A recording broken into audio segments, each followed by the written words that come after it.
Welcome to the Positive Change Methods podcast with me, Andy Smith. Each episode will bring you tips, practical change formats, and new perspectives to make your life and work better right now, drawn from Appreciative Inquiry and related approaches.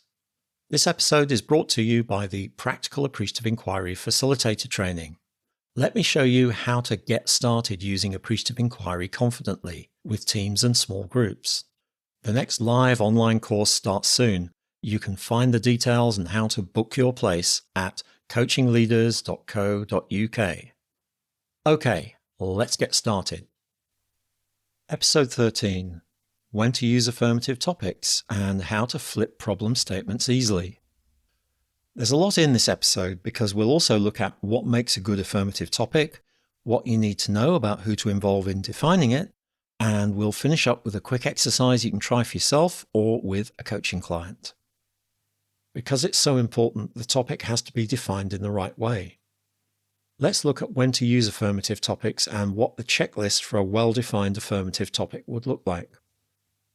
Even if you're not embarking on a formal appreciative inquiry process, and even if you just want to improve something in your personal life, you'll find that affirmative topics can transform your view of problems that have previously seemed unsolvable and open up paths to solutions you would not otherwise have thought of. Simple problems are easy to solve by traditional methods. If a light bulb goes out, just replace it. If it still doesn't light up, trace the cause of the problem back to where the circuit is broken and fix the break. But for problems in complex systems, and anything involving human beings is a complex system, very often the attempt to fix a problem will cause other problems elsewhere in the system. You can fill in your own examples from corporate life, economic challenges, or problems facing the world as a whole where attempted solutions have made things worse. By contrast, defining an affirmative topic directs your attention to desired outcomes rather than the problem. And for anything but simple problems, it's outside the problem space where you're going to find your solutions. By making you think about what you want in the future, rather than zooming in on the assumed problem with narrower and narrower focus, the affirmative topic directs your attention to what you want the system as a whole to be like when you achieve your solution.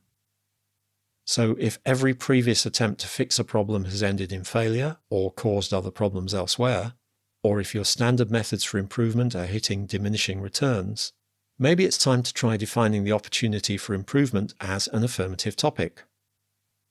What are the characteristics of a good affirmative topic? 1. It's positively stated, so it's about where you want to get to rather than what you want to get away from. You should take any problem language out of the topic statement and use solutions language about the desired future instead. So if your team meetings are universally agreed to be time-consuming and unproductive, your topic wouldn't be, "Why are our team meetings so terrible?" but rather something like, "How do we hold productive team meetings?" or "How do we use our time for team meetings better?" This is not, as naive critics of appreciative inquiry sometimes think, about pretending that problems don't exist. Rather, it's about addressing and thinking about the problem in a way that is most likely to generate solutions to it.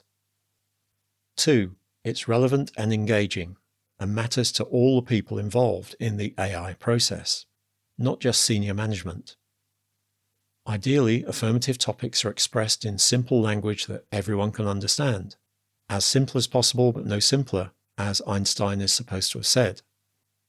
So if you want your company to be more competitive, you probably wouldn't define your topic as, "How do we better leverage our assets to increase shareholder return?" but more something like, "How do we become the market leader in our field?" or "How do we become the best company to work for?" 3. It doesn't presuppose a particular route to a solution, and leaves open the possibility of many possible ways to get to the desired future. If a particular anticipated solution is already built into the topic, it excludes other paths to a solution, which might actually turn out to be better. So if you want to reduce production defects, you wouldn't formulate your topic as, "How do we raise quality levels by improving the inspection process?" or "by sourcing better components?" or "by training the workforce better." Each of these only addresses one potential source of problems while neglecting others. Wording the topic in that way assumes that you already have an idea what the root cause of the problem is.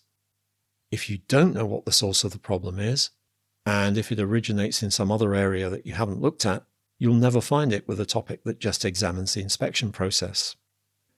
If you make your topic, how do we raise quality levels, or more ambitiously, how do we achieve 100% production quality instead, it leaves open many possible routes to improvement and doesn't prejudge a solution. The quick and dirty way to flip a problem into an affirmative topic. Reframing or flipping problems into affirmative topics is actually pretty easy in principle. Even if you're not using the rest of the Appreciative Inquiry process, following these 3 simple steps will give you a head start in your problem solving or goal achievement. If you're starting with a problem, ask, what do we want instead of that? You're looking for the opposite of the problem, how things will be when it's fully solved. 2. Now put this desired outcome into a question, starting with, how can we, or how do we? Essentially, how do we get to whatever the opposite of the problem is? 3. Make sure it has the qualities of a good affirmative topic, positively stated, relevant and engaging, doesn't presuppose a route to a solution, and you're done. The rationale for making your affirmative topic into a question rather than a statement is that questions are inherently more engaging. If you're given a statement, you can take or leave it. When you're asked a question about anything, some part of your brain will be prompted to look for an answer. Examples of how to turn a problem statement into an affirmative topic. High level of customer complaints. How do we delight the customer? Low staff morale. How do we become a place where people are proud and excited to come to work? Reports of bullying.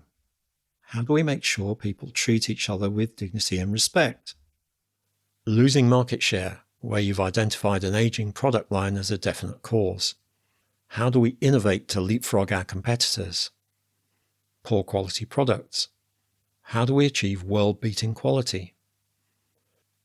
Flipping problems is easy. Agreeing the wording can be time-consuming. Although the process outlined above is simple, finalizing the wording usually takes longer the more stakeholders are involved, particularly if you're dealing with abstract concepts that mean different things to different people. For this reason, it's best to work with a small group in defining them, rather than try to involve everyone affected by the change, as you might with the discover, dream, and design stages. For a large-scale change, you would probably define the affirmative topic or topics within your Appreciative Inquiry steering group. You might need more than one topic for different areas. The topics should be compatible with each other, and to avoid things getting complicated and confusing, you probably don't want to have more than about 4 affirmative topics in total. For a smaller group or team, you would probably agree the topic with the team leader or the manager that brought you in. Try this quick exercise. If you're reframing a challenge for yourself or helping a coaching client to do so, the process is usually quick and easy. Try this exercise and see what results you get. 1. Think of the biggest problem or challenge you're facing at the moment. Rate how you're feeling about tackling it on a scale of 1 to 5, where 1 is intimidated and 5 is raring to go.